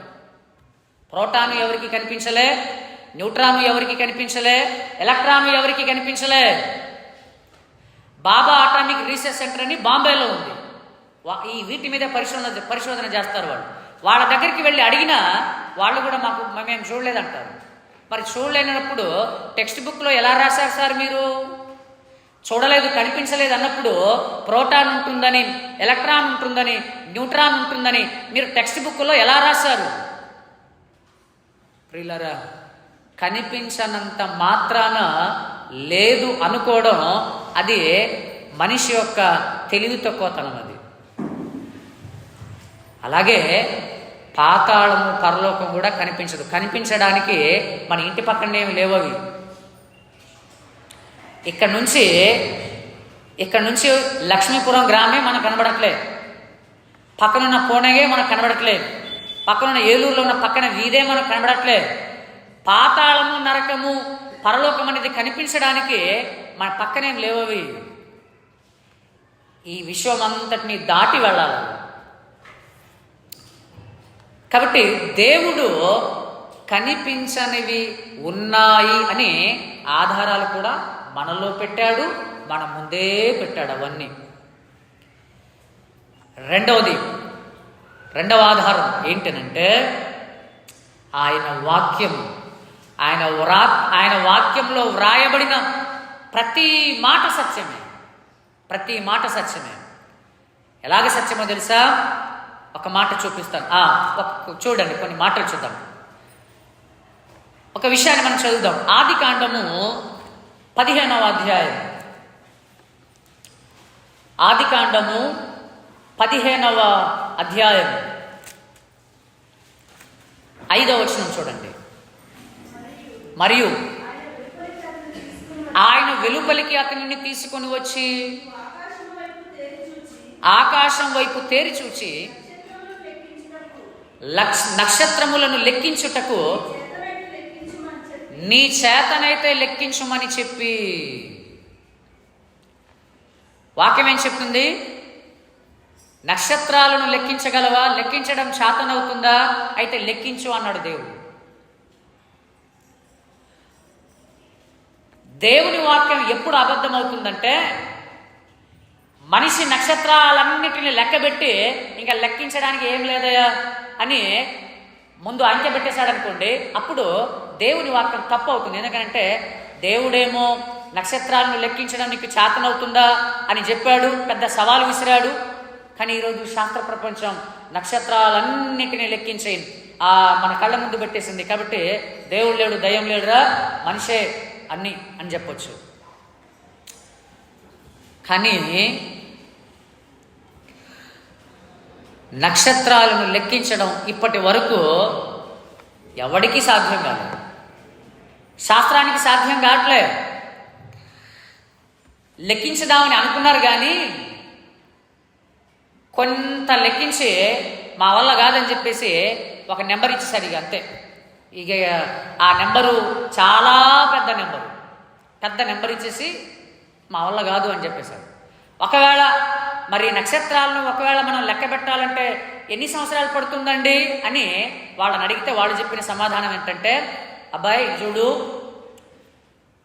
ఈ విశ్వంలో కోట్ల కొలది గెలాక్సీలు ఉన్నాయి. గెలాక్సీ అని అంటే నక్షత్రాల యొక్క రాశి. ఒక్కొక్క నక్షత్రాలు ఈ ఆకాశంలో ఎలా ఉంటాయంటే ఇక్కడ ఒక రాశి, అక్కడ ఒక రాశి, అక్కడ ఒక రాశి, అక్కడ ఒక రాశి, అలా ఉంటాయి రాసులుగా. ఇప్పుడు ఒక్క రాశిలో ఎంత ఉంటాయనంటే నక్షత్రాలు దాదాపుగా కోట్ల కొలదిగా, లక్షల కోట్ల కొలదిగా ఉంటాయి. ఒక్క రాశిలో ఉన్న నక్షత్రాలను గనక నీవు లెక్క పెట్టాలనుకుంటే 633 సంవత్సరాల పైగా పడిద్దంట. అది సెకనికి 2 చొప్పున లెక్క పెట్టుకుంటూ వెళ్తే, పగలు రాత్రి నిద్రపోకుండా సెకనికి 2 చొప్పున ఒక్క రాశిలో ఉన్న నక్షత్రాన్ని గనక నీవు లెక్క పెట్టేసుకుంటూ వెళితే 633 సంవత్సరాలకు పైగా కాలం పట్టిద్దంట. ఏది? ఒక్క రాశి. మనిషి ఆయుష్కాలం ఎంత? 60, 70, 80, పోనీ 200 వేసుకుందాం. 200 వేసుకుందాం. లేదు, సరే వేసుకుందాం. మనిషి వయసు ఏమో 200 సంవత్సరాలు. ఒక రాశిలో ఉన్న నక్షత్రాలను లెక్క పెట్టాలంటేనేమో 630 సంవత్సరాలకు పైగా పడుతుంది. పైగా ఆ 630 సంవత్సరాల లోపు, ఆ 630 సంవత్సరాలు అవ్వాలంటే ఇతడు నీళ్లు తాగకూడదు, అన్నం తినకూడదు, రాత్రి పగళ్ళు సెకనికి 2 చొప్పున లెక్క పెట్టే పనిలోనే. సెకనికి 2 అంటే కళ్ళు మూసి కళ్ళు తెరిచేలోపు 2 లెక్క పెట్టుతూ ఉండాలి. అలా నీళ్లు తాగకూడదు, అన్నం కూడా తినొద్దు, పడుకోవడానికి కూడా వీలేదు. పడుకోకుండా నీళ్ళు తాగకుండా ఎన్ని రోజులు బ్రతుకుతాడు? 6 రోజులు ఎగిరిపోతాడు. అంటే లాస్ట్ ఫైనల్గా ఏం చెప్పేశారంటే ఇది ఎవడి వల్ల కాదని చేతులు ఎత్తేశారు. అలాంటి ఒక్క రాశినే లెక్క పెట్టడానికి 633 సంవత్సరాలకు పైగా పడితే లక్షల కోట్ల రాసులు చేతులు ఎత్తేశారు. ఇది ఎవడి వల్ల కాదని. వాక్యం చూడండి ఎంత సత్యమైనదో. అదే దేవుని వాక్యం మానవ జ్ఞానానికి అందదు. నక్షత్రాలను లెక్కించడం నీ చేతనైతే అన్నాడు, లెక్కించు అన్నాడు. కాబట్టి ప్రియులారా, ఇప్పుడు దేవుని వాక్యంలో చెప్పబడిన ఈ మాట సత్యమా అబద్ధమా? సత్యమే, అబద్ధం కాదు, సత్యమే.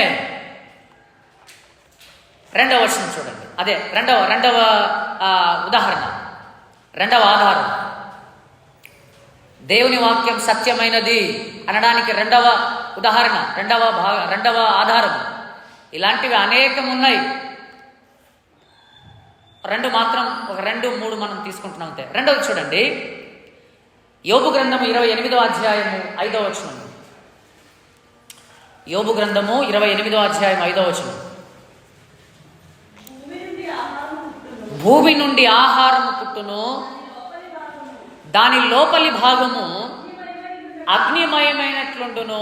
చూడండి, ఆహారము భూమి నుండే వస్తుంది, దాని లోపలి భాగము అగ్ని అన్నాడు. లోపలేమో మంటలు, పైనేమో పంటలు. అవునా? లోపలేంటి? లోపల మంటలు. పైనేంటి? పైన పంటలు. మనిషి పంటలనే చూస్తున్నాడు కానీ లోపల మంటలు ఉన్నాయనే సంగతి మర్చిపోయాడు. అందుకోసమే అగ్నిపర్వతాలు చూడండి, అగ్నిపర్వతాలు బద్దలైనప్పుడు లోపల ఉన్న లావా అంతా కూడా అలా కాలువలాగా ప్రవహించుకుంటూ వెళ్ళిపోతూ ఉంటుంది, అన్నిటినీ తగలబెట్టుకుంటూ. అంత మంట, అంత లావా ఎక్కడుంది? భూమి లోపల. మరి పైనేమో సముద్రాలు, పైనేమో నదులు, పైనేమో కాలువలు, పైనేమో పంటలు, లోపలేమో విపరీతమైన భయంకరమైన వేడి. లోపల వేడి ఎంత ఉంటుందో తెలుసా? సూర్యుని యొక్క ఉపరితలం పైన ఎంత వేడో భూమి లోపల కూడా అంత వేడి ఉంటుంది. సూర్యుని యొక్క ఉపరితలం పైన వేడి ఎంత? 5600 డిగ్రీల సెంటిగ్రేడ్ ఉంటుంది. సూర్యుని యొక్క ఉపరితలం యొక్క ఉష్ణోగ్రత, భూమి లోపల ఉష్ణోగ్రత ఎంత? 5200 డిగ్రీల సెంటీగ్రేడ్ ఉంటుంది. జస్ట్ రెండిటికి ఒక 300-400 డిగ్రీలు అటు ఇటు తేడా. భూమి సెంటర్ లోపల 5200 డిగ్రీల సెంటీగ్రేడు, సూర్యుని యొక్క ఉపరితలం మీద 5600 డిగ్రీల సెంటీగ్రేడు. అంటే సూర్యుని పై భాగము ఎంత వేడియో భూమి లోపల సెంటర్ భాగము అంత వేడి. అదే చెప్పాడు ఇక్కడ. భూమి లోపల భాగము అగ్ని మంట అన్నాడు. మరి ఇది నిజమా కాదా? నిజమే.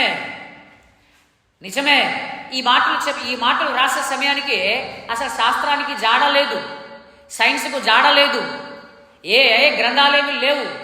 కానీ దేవుడు చూసారా, ఆయన సృష్టించిన వాడు కాబట్టి సృష్టించిన ఆయనకు తెలుస్తుంది. మరి ఇది నిజమే. నక్షత్రాలను లెక్క పెట్టడం చేత కాదనేది నిజము, భూమి లోపల మంట అనేది నిజము అని తెలుసుకున్నప్పుడు మరి నరకం ఎలా అబద్ధమవుతుంది?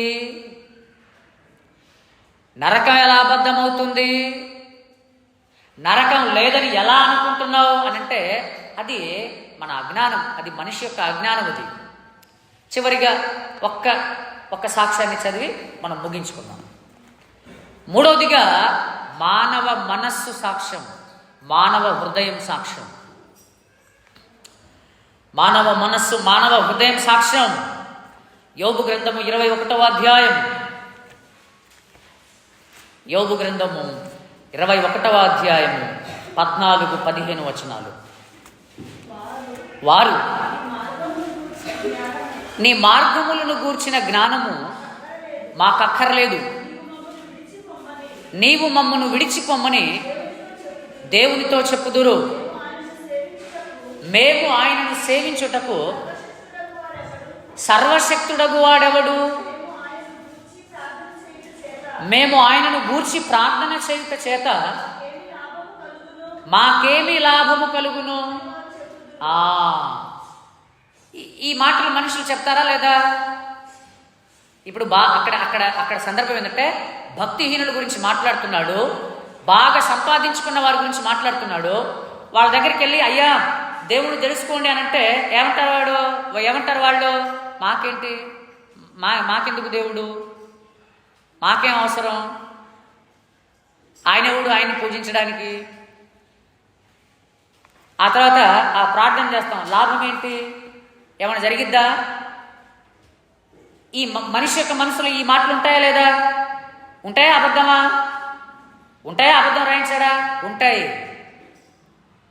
సేమ్ మనిషి యొక్క మనస్సు దేవునికి తెలుసు కాబట్టి మనిషి యొక్క హృదయాంతరంగంలో ఉన్న సంగతులు దేవుడు ముందుగానే వ్రాయించాడు.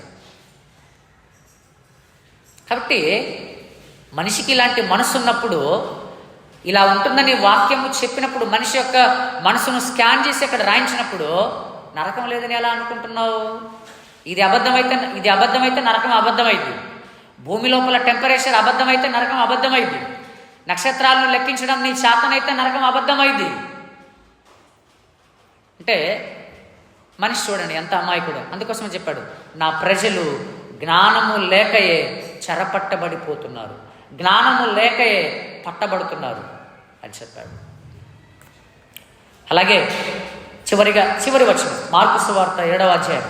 యేసుక్రీస్తు ప్రభువారు మనిషి యొక్క హృదయం గురించి మాట్లాడుతూ మార్కు సువార్త 7వ అధ్యాయము 21-23 వచనాలు. లోపలి నుండి అనగా మనుషుల హృదయములో నుండి దురాలోచనలు, జారత్వములు, దొంగతనములు, నరహత్యలు, వ్యభిచారములను, లోభములను, చెడుతనములను, కృత్రిమమును, కామవికారమును, మత్సరమును, దేవదూషణయు, అహంభావమును, అవివేకమును వచ్చును. ఈ చెడ్డవన్నీయు లోపల నుండి బయలు వెళ్ళి మనిషిని అపవిత్రపరుచునని చెప్పాను. ఇవన్నీ మనిషి లోపల ఉన్నాయా లేదా? మనిషి హృదయంలో ఉంటాయా లేదా? తప్పకుండా. అన్ని పుట్టేది అక్కడి నుంచే, లోపల నుంచే. దొంగతనం చేయాలన్నా ఆలోచన ఎలా చేయాలనేది స్కెచ్ చేస్తాడు లోపలే. ఒకరిని ముంచాలన్నా లోపల నుంచి ఆలోచనలు, ప్రణాళిక, చాలా పకడ్బందీగా ప్రణాళికలు వేస్తాడు. ఒకరిని చంపాలన్నా వాడు ఏ టైంలో బయటకు వస్తాడు, ఎప్పుడెప్పుడు ఒంటరిగా ఉంటాడు, అంతా కూడా లోపల నుంచి వస్తుంటాయి అన్నీ. మానవ హృదయం సాక్ష్యం. ఇప్పుడు చూడండి, దేవుడు సాక్ష్యాలను బలగబెట్టాడు. పైన ఆకాశంలో నక్షత్రాలను లెక్కించడం నీ చేతనవుతుందా? ఆకాశాన్ని చూపించాడు. తర్వాత భూమి లోపల భాగాన్ని చూపించాడు, అంతే కదా? భూమి లోపల భాగం మంట. ఆ తర్వాత మనిషి లోపల భాగాన్ని కూడా చూపించాడు. ఆకాశాన్ని చూపించాడు, భూమి లోపల భాగాన్ని చూపించాడు, మనిషి లోపల భాగాన్ని కూడా సాక్ష్యంగా చూపిస్తున్నాడు. అంటే అంతర్భాగాలు, భూమి అంతర్భాగం సాక్ష్యం, మనిషి యొక్క అంతర్భాగం సాక్ష్యం, ఆకాశము సాక్ష్యం.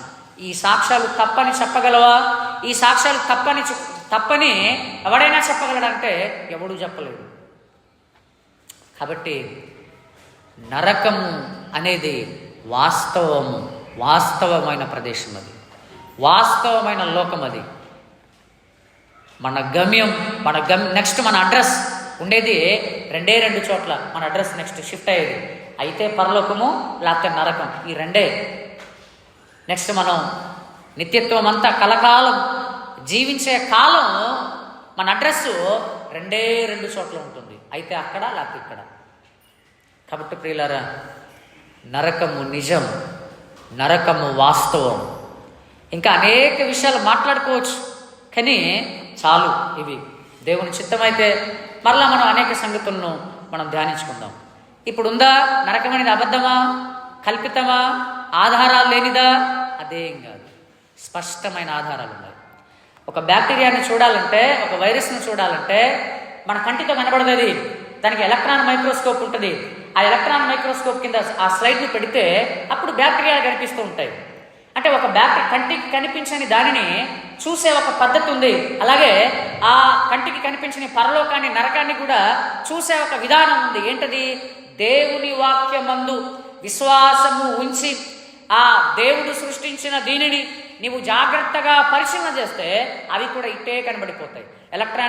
ఎలాగైతే మైక్రోస్కోప్ కింద పెట్టినప్పుడు అవి ఎలాగైతే కనిపించాయో, దేవుని వాక్యాన్ని దానిని విశ్వాసం ఉంచి ఆ విశ్వాసము ద్వారా దేవుడు సృజించిన దాన్ని చూసినప్పుడు అన్ని కూడా స్పష్టంగా బట్టబయలైపోతుంటాయి. కాబట్టి ప్రియులారా, నరకం అనేది వాస్తవం. దేవుడు ఈ మాటలను మన వినికిడిలో ఫలింపచేయనుగాక. కాబట్టి నరకానికి జారిపోకముందే మారు మనసు పొందడం మంచిది. దేవునికి నమ్మకంగా మనం జీవించడం మంచిది. రక్షణను మనం నిర్లక్ష్యం చేయుట అది మంచి సంగతి కాదు. ప్రార్థన చేసుకుందాం. దయగలిగిన మా కన్న తండ్రి, ప్రేమ కలిగిన మా ప్రభువా, ఈ కొందనాలు స్తోత్రాలు. నా తండ్రి, ఈ ఉదయకాల సమయం నరకము అనేది వాస్తవమని, నిత్యాగ్ని దండన అనేది నిజమైన ప్రదేశము, నిజమైన లోకమని తండ్రి అనేకమైన ఆధారాలు మా ముందు పెట్టి మీరు మాట్లాడినందుకు వందనాలు. నిజమే, మనిషి యొక్క ఊహలన్నీ అబద్ధాలే, మనిషి యొక్క జ్ఞానమంతా కూడా నా తండ్రి, నాయన ఇదిగో తండ్రి, హేతువు లేని జ్ఞానం, కారణం లేని, హేతువు లేని జ్ఞానం. మనిషి జ్ఞానానికి జ్ఞానం లేదు. కానీ నా తండ్రి, ఎన్నో ఆధారాలు మా కళ్ళ ముందు పెట్టి మీ కుమారుడైన యేసుక్రీస్తు ప్రభువారి యొక్క బోధనల్లో నరకమును గురించిన సంగతులు అవన్నీ వాస్తవములు అనే సంగతిని మేము గ్రహించడానికి మీరు చూపిన కృపను బట్టి వందనాలు, స్తోత్రాలు. ప్రభువా, ఈ వాక్యం మా వినికిడిలో, మా హృదయాల్లో నాటబడి నూరంతలుగా ఫలించులాగున మా ఆత్మీయ జీవితంలో దినదినము మేము అభివృద్ధి పదంలోనికి వెళ్ళులాగున, దినదినము మేము నూతన పరచబడులాగున, విశ్వాసంతో నా తండ్రి, మా తండ్రి ఇదిగో ప్రభువా, మేము ప్రతి దినం మా పరిశుద్ధతను సంపూర్తి చేసుకునేలాగున మీ సహాయం దయచేయండి. నా తండ్రి, ఇంతవరకు మీరు ఇచ్చిన నడిపింపును బట్టి, చేసిన సహాయాన్ని బట్టి వందనాలు, స్తుతులు, స్తోత్రాలు సమర్పించుకుంటూ జరగబోయే కార్యక్రమంలో కూడా మీరు తోడుగుండి సహాయం చేయండి. యేసుక్రీస్తు వారి పరిశుద్ధమైన నామంలో ఈ ప్రార్థన తండ్రి, ఆమేన్.